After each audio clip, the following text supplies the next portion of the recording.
I saw Sam Allardyce's name trending on Twitter over the weekend, and a quick click revealed that the reason for that was because the famous oracle of footballing knowledge, that is Richard Keys, had suggested in his weekly column that Pep Guardiola should bring him in as a defensive coach at Manchester City.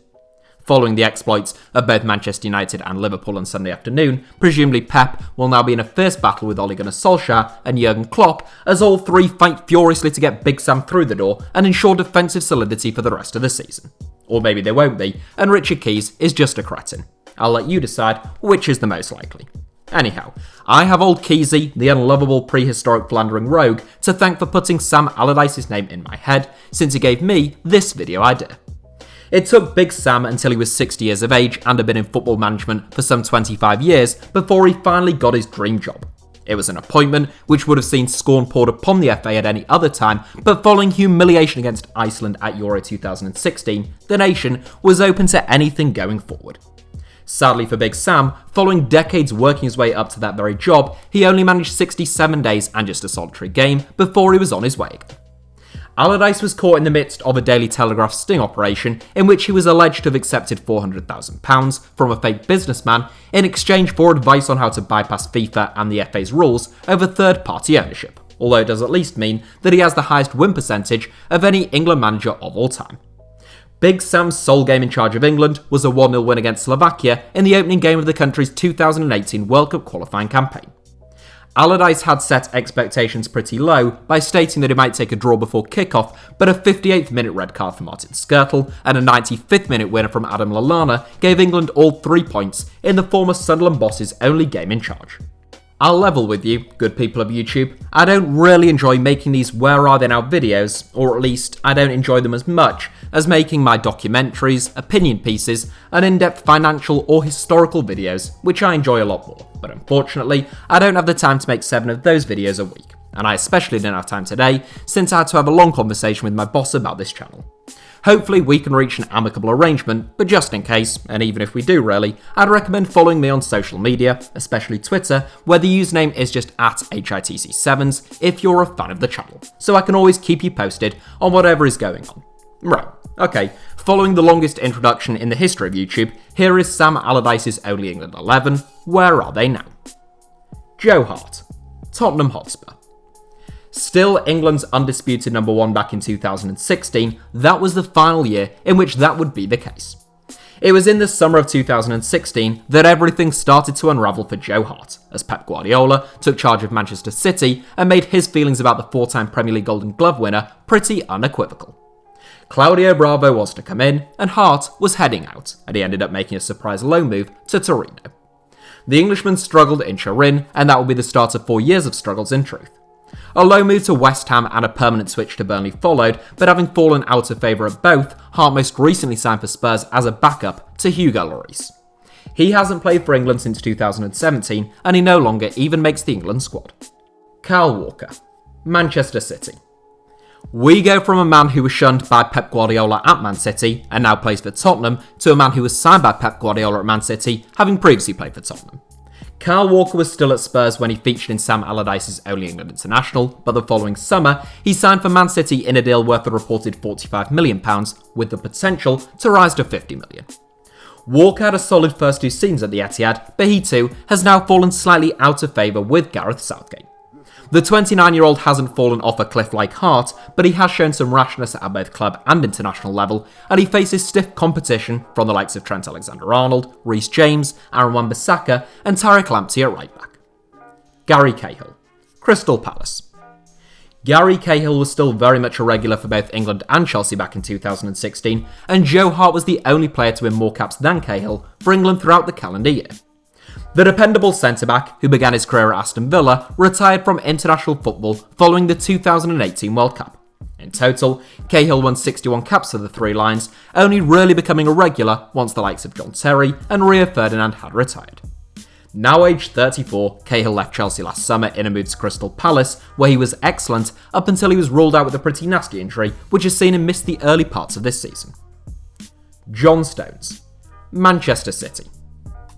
Another very expensive Man City defensive recruit, John Stones had only recently arrived at the Etihad when England travelled to Slovakia for their first 2018 World Cup qualifier. Stones set the Citizens back a potential £50 million off the back of 3 seasons at Everton, in which he had shown himself to be a capable ball-playing centre-back who perhaps just needed to add some assurance to the defensive side of his game. Unfortunately, despite 4 years having passed, that hasn't really happened at the Etihad. Stones has played plenty of games, 134 to be precise, but Guardiola will almost never start him in a crunch game when all his defensive options are fit, and there are even talks of a surprise switch to Tottenham at the time of this recording.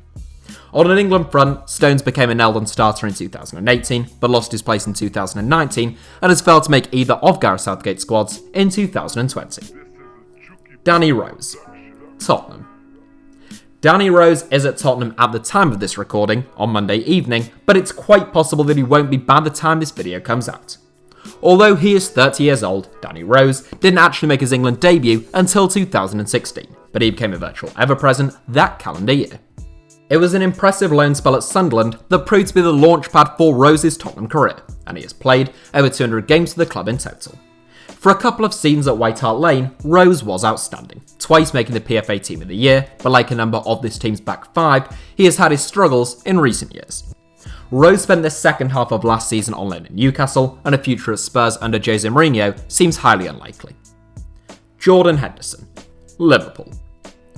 Jordan Henderson was already Liverpool captain and an England international in 2016, but boy oh boy has he come a long way in terms of his ability and performances since then.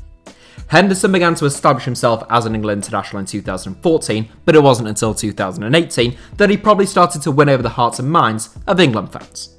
I still think he is yet to replicate his finest performances for Liverpool in an England shirt, partly due to the differing systems, but he's still a key man for Gareth Southgate, and probably Harry Kane's vice-captain. Since 2016, Henderson has won the Premier League, the Champions League, and the FIFA Club World Cup at club level, as well as being named as England's Senior Men's Player of the Year for 2019. Eric Dyer, Tottenham.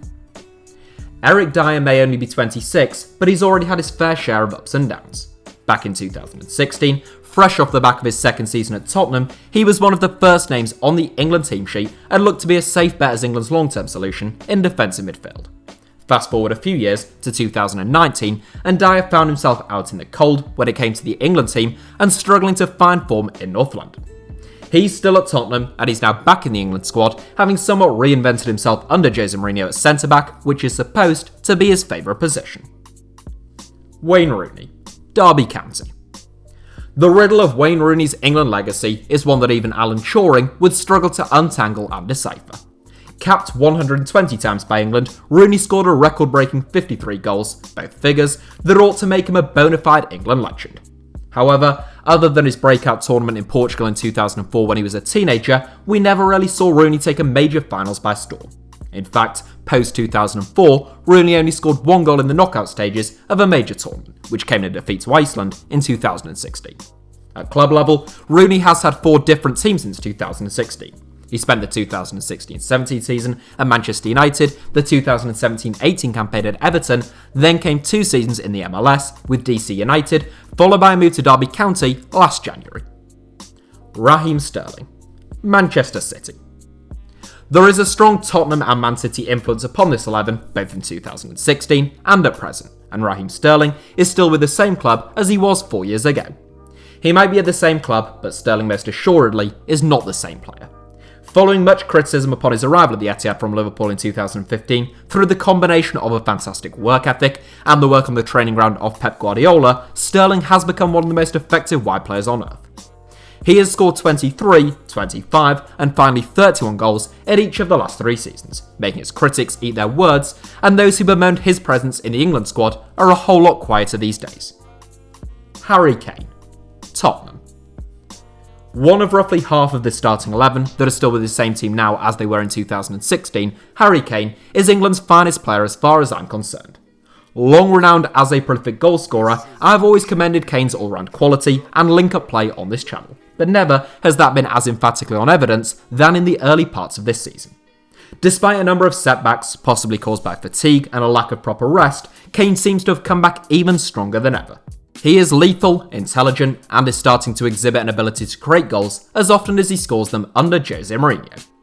A genuinely world-class centre-forward, England are lucky to have him. Adam Lallana, Brighton and Hove Albion.